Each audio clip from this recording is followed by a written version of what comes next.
mon tout prix. C'est notre témoin, c'est Capucine Anav aujourd'hui. Bonjour Capucine, ça va bien? Merci Capucine d'être là. On a Reda Bellage qui est avec nous également. C'est toujours un bonheur de le voir. Ah oui. Porte-parole syndicat de police Unité. Merci d'être avec nous. Et on va parler des cambriolages de stars puisque ça continue. Un cambriolage se retrouvant au cœur d'une série de nombreux cambriolages et homejacking de célébrités. Ça, c'était Capucine qui a été victime d'un volant cambriolage en mars dernier. Il y a Benoît Magimel, qu'on adore, qui s'est fait cambrioler. On lui a volé ses 3 Césars. Et c'est vrai qu'on en a énormément parlé la saison dernière. Et c'est vrai que c'est de plus en plus présent. Et il y a de plus en plus de choses qui se passent. Voilà, même Benoît Magimel, voilà, que j'embrasse fort. J'espère que tout va bien pour lui. Capucine Anav, vous avez été victime d'un cambriolage en mars dernier. C'est ça. En fait, je suis revenue vivre à Paris en janvier. Ouais.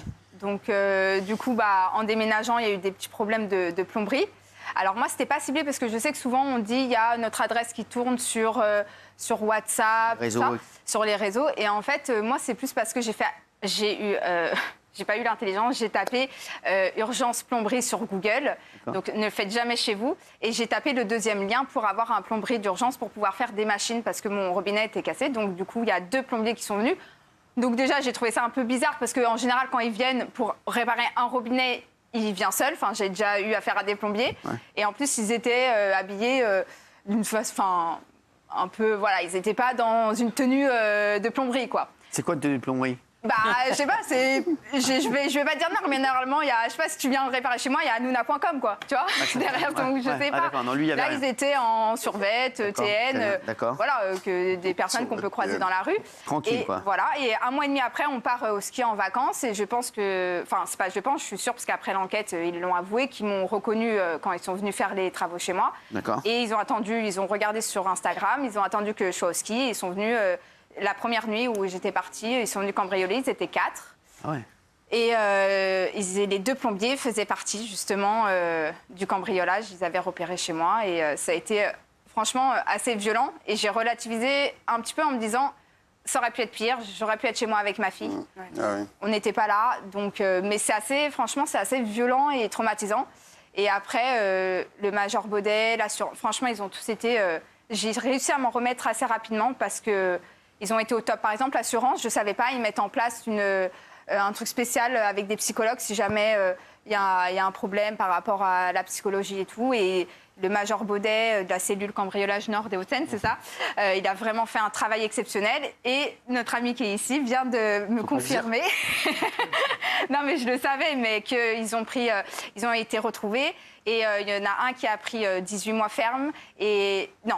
Oui, un 18 mois ferme et les 2 autres 24 mois ferme. On vous a volé beaucoup de choses ou bien c'est... Oui, pratiquement tous mes sacs, mes bijoux. Je n'étais pas assurée sur les bijoux. Mais en fait, je m'en fous, c'est même pas une question de... Ouais. C'est que dans ce qu'ils m'ont pris, il y avait des cadeaux de ma grand-mère, il y avait la gourmette de mon mari, quand il était petit. Enfin, c'est des petites choses sentimentales, quoi. Donc c'est plus ça qui vous a fait drôle. Bien sûr. Alors on en voit de plus en plus des cambriolages. Alors vous dites, ils vous ont reconnu après, mais c'est vrai que Reda, voilà, on a vu encore Benoît Magimel cette semaine, et puis on a parlé plein de fois l'an dernier. C'est vrai qu'il y a eu beaucoup de cas. Il y a eu beaucoup de cas de célébrités qui sont victimes de homejacking. Voilà. Mais pas que des célébrités. Exactement. On en entend plus parler parce qu'on est mis en avant, mais il y en a énormément. Et surtout avec les réseaux sociaux maintenant, parce que tout est accessible. Donc les gens peuvent repérer facilement une adresse et venir. Est-ce que les personnalités publiques sont plus une cible ou bien c'est du hasard, Reda Bellage? Les personnalités, c'est plus simple en fait, parce qu'elles sont connues. Donc dès que l'individu, le mis en cause, arrive sur place, ou l'auteur présumé, il identifie tout de suite la personne. Et là, on est dans le cas typique, c'est-à-dire c'est quelqu'un qui est vraiment plombier, mais qui a des très mauvaises fréquentations, et puis qui a été recruté soit par un réseau, ou soit il faisait partie d'un réseau dans cette affaire-là. Et puis très souvent, on le voit après sur l'affaire de Nikos, par exemple, c'était plus un commanditaire qui est recruté sur les réseaux sociaux via les messageries cryptées, avec des personnes qui, à l'instant T, avaient des problèmes d'argent et qui voulaient se faire de l'argent facilement. Après, ce qui est incompréhensible, pas pour moi policier, parce qu'on a l'habitude d'avoir affaire à ces gens-là, mais ce qui est incompréhensible, c'est de faire du mal pour quelques milliers d'euros. C'est ça qui est... Parce que c'est des gens, en fait, que ce soit un cambriolage, bon, l'homejacking, ça reste quand même un traumatisme qui est beaucoup plus important. Ça presque, entre guillemets, rien à voir, à part au niveau du préjudice. Mais le homejacking, c'est vraiment... voilà. Et puis, il y a beaucoup de victimes, quand elles se font cambrioler, comme le cas de cette dame, c'est... on a l'impression, après, elle confirmera pas Capucine, pardon, c'est que c'est un peu comme un viol, en fait. Et à chaque fois que vous passez le palier de votre porte, vous sentez pas bien, en fait. Et c'est vrai, et elle a raison de le dire, c'est qu'il y a aussi beaucoup de gens lambda, et là, c'est moins médiatisé, pour le coup. Bien sûr. Il y a peut-être des fois moins de moyens, parce qu'il faut savoir que on gère les personnalités de manière automatique. Vous avez un protocole qui existe avec les parquets. S'il y a usage d'une arme, utilisation d'une arme, sans faire un tir forcément, c'est des grosses PJ qui prennent. Là, en l'occurrence, c'est un service spécialisé qui s'appelle la cellule anti-cambriolage, qui est spécialisée aussi, c'est qu'il y a un gros service judiciaire qui est spécialisé dans les cambriolages. Et il faut qu'il y ait une personnalité aussi. S'il y a une personnalité qui n'a pas d'arme, ils prennent aussi en considération à partir du moment où il y a un préjudice d'au moins 30 000 euros. D'accord, oui, Valérie Venet. Reda, est-ce que vous pensez qu'il y a vraiment maintenant les homejacking, les vols qui sont accompagnés de violence de façon systématique et que c'est plus prégnant qu'auparavant, ça ? Ah oui, clairement, parce qu'on utilise en plus de plus en plus des mineurs, donc parce qu'ils ont l'excuse de minorité, parce qu'ils ont un manque, dans la loi, ils ont un manque de discernement. Mais le problème auquel on doit faire face aujourd'hui, c'est que ce manque de discernement, ils l'ont aussi au moment des faits. Ouais. C'est-à-dire qu'ils sont encore plus violents et beaucoup moins professionnels. Et du coup, on l'a vu sur l'affaire Guillon, qui pour moi est qui a été médiée. Ouais. Voilà, s'attaquer à un enfant, c'est pas possible en fait. Et quand vous avez votre enfant dans la pièce à côté et vous le voyez pas, vous donnez le numéro du coffre, vous donnez les clés de la voiture, enfin vous donnez tout ce que vous avez, quoi, parce que vous pensez qu'à votre enfant. Bien sûr, oui. Quel pourcentage à peu près d'affaires qui sont résolues? Alors, comme dans ce cas-là, en général, on a 40% des affaires sur les homejacking, on a en moyenne 40% d'affaires résolues. Sur les cambriolages, c'est un peu plus compliqué, parce que sur les homejacking, on arrive à aller beaucoup plus vite, parce qu'on a peut-être plus de moyens, parce que c'est des services ultra spécialisés ils sont dans le crime, dans les vols à main armée, enfin, ils ont vraiment... un service de technicien, vraiment, voilà. C'est beaucoup l'ADN qui nous aide aujourd'hui. On peut régler une affaire en quelques semaines, juste avec les traces. Et vous retrouvez le butin la plupart du temps? Ça, c'est un peu plus compliqué, parce que justement, je pense que ce qui a développé aujourd'hui cette nouvelle forme de criminalité, c'est justement la demande. Parce qu'il y a des gens, en fait, sur... je ne sais pas si je peux citer de nom, mais sur les petites annonces, on va dire, voilà, ou sur les réseaux sociaux type Snapchat, vous pouvez trouver des produits de luxe, vous avez une forte demande et vous pouvez les écouler rapidement. Ouais. Alors qu'avant, comme dans l'affaire de Kardashian, là on avait vraiment affaire à des commandes de colliers, de tableaux, mais à des réseaux qui sont spécialisés, voire des fois basés à l'étranger. Et aujourd'hui, non, on les coule sur un marché parallèle en France. Moi, en 24 heures, après l'enquête, ils ont remarqué qu'en 24 heures, ils avaient déjà tout écoulé. Mais en fait, moi, ma plus belle victoire, c'est pas quand le major Baudet me dit « Bon, j'ai une mauvaise nouvelle, on n'a rien retrouvé ». Mais par contre, on a retrouvé les cambrioleurs. Je dis « Mais c'est la meilleure des trouvailles. Enfin, merci, quoi. Je préférerais rien. Même pas un ongle, un verre, rien. Ils vous ont volé un ongle? Peut-être. Mais j'ai préféré qu'ils retrouvent les cambrioleurs après l'enquête que de retrouver au final ce qui m'appartenait. Ouais, mais c'est les réseaux derrière qu'il faudra... Parce que souvent, les gamins aujourd'hui, ils sont recrutés par des adultes et qui sont en réseau, qui ont derrière des réseaux de receleurs. Et ils envoient ces gosses-là. Et moi, j'étais aux États-Unis là cet été et j'ai reçu un coup de fil. Il devait être 4 ou 5 heures du matin ici, à Paris. Et des gamins qui devaient avoir 14, 15, 16 ans qui m'appellent, qui me disent « Écoute, on sait où est-ce que tu habites, on va débarquer chez toi et on va cambrioler chez toi. » Au moins, ils préviennent. Non, mais déjà, chez moi, il n'y a rien. Parce qu'ils disent « Oui, on sait que tu as des Rolex, tu as des trucs. » Je dis « Déjà... une Rolex, viens chez moi, déjà, il n'y a rien. Et de deux, viens chez moi et tu vas comprendre que tu ne reviendras plus. Mais malheureusement, on va arriver à ce stade-là où il y a des gens qui vont... Ils vous ont appelé pour vous dire... Pardon? Pour prévenir. Oui. T'as reconnu la voix de ton fils ou pas? Est-ce que c'est des personnes qui étaient vraiment mal intentionnées ou c'est pour une... Moi, non, c'est peut-être une blague. Parce qu'en fait, bizarre. Mon fils est TikToker, donc certains le suivent et... il y a une forme de jalousie déjà entre les jeunes et tout ça. Et certains pensent que, parce que sur les réseaux, ils font ce genre de choses, sur les TikTok, ils ont une paire de pompes, ça y est, ils vont snapper, ils vont publier, ils ont ça. Donc ils ont l'impression que vous êtes riche et que voilà. Donc moi, comme je leur ai dit. Mais comment ils ont réussi à trouver ton numéro? Bah ça, c'est une bonne question. Ouais, mais ça, ils l'ont. Ouais, ça, c'est une bonne question. C'est pour ça que je vous dis. Et tu t'es fait cambrioler ou pas? Oh, bah, de toute façon, ils peuvent. Hein. Moi, il n'y a rien chez moi. Donc, oui, mais t'es fait cambrioler ou pas? À part mes Jordan. Oui, mais comme dit Capucine, c'est pas rien chez moi. C'est le fait qu'ils viennent chez toi, mais t'as rien. C'est un viol. Moi, aujourd'hui, j'ai c'est comme un viol. Et puis en plus, j'ai plus envie d'avoir rien, pour être honnête. Après ce qui s'est passé, j'ai même plus envie de me racheter.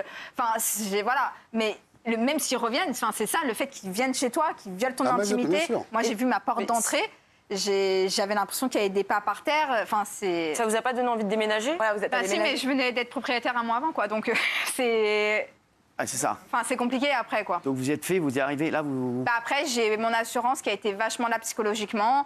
Même au niveau, vous n'avez pas peur quand vous êtes toute seule, tout ça? Si, mais là alors là, on a mis un système de sécurité. J'avais des vigiles en bas de chez moi pendant des mois. Là, de temps en temps, quand on n'est pas là, ils viennent quand même la nuit. Là, j'ai vraiment barricadé pour être assurée. C'est quoi le mieux d'ailleurs, Reda? Après, il faut des moyens. Pour les gens lambda. Oui, pour les gens lambda. C'est quoi le mieux, voilà, pour éviter de se faire cambrioler? C'est quoi? Alors, pendant les vacances, à l'ancienne, c'est l'opération Tranquillité Vacances. C'est signaler au commissariat ou à la police municipale que vous n'êtes pas présent. Et à ce moment-là, on effectuera des patrouilles. Et on est obligé de le faire, puisqu'on est obligé de signaler sur les mains courantes. Mais vous, quand vous êtes au courant, vous ne venez pas cambrioler chez les gens? Non. Ça, c'est dans les séries. Attendez. Mais après l'élément aujourd'hui, pour 39 €, je ne vais pas faire de pub, mais vous achetez une caméra Wi-Fi qui est connectée avec un petit abonnement à 7 € par mois. Vous avez une connexion directement, vous savez quand quelqu'un rentre chez vous, hop, vous nous appelez, vous nous donnez la description. Nous, ça nous arrange quand il n'y a pas d'alarme, parce qu'on l'a vu sur notamment des affaires sur Paris, sur des cambriolages, où on a pu interpeller l'individu en flagrant délit. Ah ouais, c'est ça. Voilà, donc pour nous, c'est bien. Pour vous, l'avantage, c'est que ça fait fuir la personne tout de suite. Mais pour nous, l'avantage, c'est qu'on peut interpeller. Il paraît que vous êtes plus rapide si c'est une alarme qui vous appelle, un système d'alarme qui vous appelle, que si c'est nous-mêmes. Oui, normalement, oui. Après, précisons quand même, à force, notamment dans les Hauts-de-Seine, à force d'intervenir, je veux dire, je ne dis pas qu'on connaît l'intimité de toutes les... Il y a combien de cambriolages par jour en France? Il y en a énormément, c'est un chiffre là, je ne peux pas vous donner le chiffre comme ça. Surtout que maintenant, est-ce qu'on différencie le homejacking du cambriolage? Ça dépend. Voilà, mais par exemple, sur les Hauts-de-Seine et sur Paris, dans des quartiers très chics, il y en a énormément et ça se multiplie de plus en plus, parce que les jeunes, aujourd'hui, ils sont, vous l'avez dit, ils sont devenus tellement violents. Bien sûr. Et excusez-moi le terme, mais ils n'en ont rien à foutre en fait. Exactement. Donc 14, 15, 16 ans, on voit des images, on ne peut pas les diffuser, mais les gars, ils montent 10 étages, 20 étages, enfin 20 étages, une dizaine d'étages, 7 étages. Sur Paris, j'ai vu des images où le gars, il monte, parce qu'ils sont jeunes, il y a un gamin qui peut arriver à faire ça, il passe par la fenêtre, il prend des risques. Et puis au final, pour partir avec 3, 4 sacs Louis Vuitton, Dior, on ne va pas donner toutes les marques, mais voilà, et les montres. Et on le voit aussi sur les vols à l'arraché, c'est-à-dire s'ils vous repèrent et qu'ils vous voient, vous, je sais que vous êtes très surveillés, donc vous êtes quasiment intouchables de ce qu'on m'a dit, mais par exemple, ils voient votre montre. Non, mais une fois, j'ai voulu vous serrer la main. Il y a 2 mecs qui m'ont sauté dessus. J'ai démontré ma carte de police. Non, je sais, On n'a pas dit l'histoire, mais on l'a dit. C'est vrai. On l'a pas dit l'histoire. On la raconte pas. Vous avez déjà été victime, vous? Non, mais moi, c'est vrai qu'il a raison. Moi, j'ai carte. Non, mais même chez vous, des repérages. Moi, chez moi, jour et nuit, il y a 4 personnes qui font des rondes, donc forcément, c'est plus compliqué. Enfin, il faudrait que vraiment, là, oui. Non, mais maintenant, sur les ondes radio, quand on entend telle adresse ou tel quartier, on nous dit cambrioleur en cours. On sait déjà peut-être chez qui on va intervenir. Ah, c'est voilà, ça. leur montée du terrain, c'est ça. Ouais. Donc en fait, déjà, on sait que le samedi soir, le vendredi soir ou en période de vacances scolaires, vous savez, nous aussi, les policiers et les baqueux, il y en a certains qui veulent les supprimer, mais les baqueux, ils utilisent... qui veulent les supprimer, vous avez Voilà, certains qui veulent les supprimer, mais très souvent, dans ces affaires-là, c'est eux qui interpellent les individus. Parce que vous avez été, je tiens à préciser, ils ont été extrêmement rapides dans mon affaire. Ils sont arrivés en 5 minutes, la police. Donc franchement... Non, mais c'est sûr. Et quand on est très fortuné comme Bernard Montiel, qu'est-ce qu'on peut faire en termes de sécurité? Balancez pas les adresses. Non, après, vous pouvez faire appel à des boîtes privées, parce qu'on ne va pas se le cacher, ça c'est un modèle qui s'est développé aussi. Soit ils envoient quelqu'un, soit ils nous appellent. Et puis des trucs tout bêtes, les AirTags. Des trucs qu'on peut, avec votre téléphone, vous arrivez, vous le placez dans un sac. on lance dans une psychose, mais à un moment, on est obligé de s'adapter un peu aux us et coutumes. Et puis, c'est vrai que vous parliez, à un instant, vous parliez aussi de moi, je vois, il y a de moins en moins de gens. Moi, j'ai parlé avec un garçon qui vendait des montres la dernière fois, qui me dit le marché est catastrophique. Parce que les gens n'achètent plus de montres, ils ont trop peur. Comme ils les mettent plus, ils les laissent tous, ils les mettent tous au coffre, à la banque, tout ça. Ils n'achètent plus de montres parce qu'il y a énormément de gars qui viennent arracher les montres et même c'est souvent violent parce que ça. Voilà. C'est très violent. Moi j'ai vu des vols de montres. C'est très très très violent aussi. C'est ça. Forcément violent. Parce qu'en fait, c'est pas comme les Saint-Tropez 3 par jour. Non, arrêtez. Ouais. Cet été. C'est dans le matin, il le mettait 3 par jour. Cet été, il y avait 3 vols de montres à l'arraché, c'est-à-dire que si tu la donnes pas, il t'arrache le bras. Oui, c'est plus des petits pickpockets qui te laissent. Non, mais parce que là, il t'arrache la montre vraiment. Le gars se dit aujourd'hui, il y en avait qui arrivent derrière. Ouais. Et qui mettent une pression pour faire pour que la personne s'évanouisse. Et donc sauf que ça, il y a des risques il y a des gens qui savent le faire, mais exactement. Donc c'est extrêmement dangereux. Mais avant, vous voliez un sac à main, par exemple, à l'arraché. Vous risquez une telle peine, vol avec violence. Si on a de la chance, si la justice pénale comprend un jour qu'il faudra les condamner, et ben les gars, il fera peut-être un petit peu de prison, mais en général, sauf s'il est très connu ou récidiviste, c'est rare qu'il aille tout de suite en prison.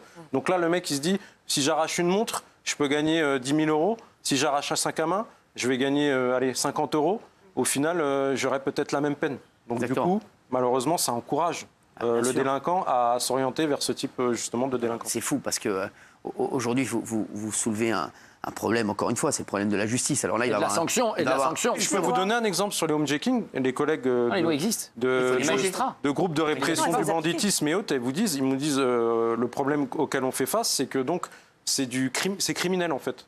Et en fait, c'est correctionnalisé. C'est-à-dire qu'au lieu de passer en criminel devant une cour d'assises, parce que c'est des mineurs, parce que voilà, les mecs, c'est la première fois, l'équipe qui se fait attraper ou autre, ils vont passer en correctionnel. Et donc, ils risquent une peine maximum de 10 ans. Oui. Donc déjà, vous descendez le curseur, alors qu'au niveau de la violence, le curseur il continue d'augmenter. Donc ça, c'est une problématique auquel il faut remédier. Il faut une volonté générale. C'est sûr. Et puis je vais vous dire, il faut travailler. On sait bien que les lois qui sont appliquées aujourd'hui sont pour beaucoup obsolètes en 2024. On le voit bien. Surtout sur les mineurs. La délinquance aujourd'hui, c'est pas la délinquance d'il y a 50 ans. Donc forcément, il y a énormément de choses à revoir. Lui, il nous déteste. Je ne sais pas ce qu'il a avec nous. Oui.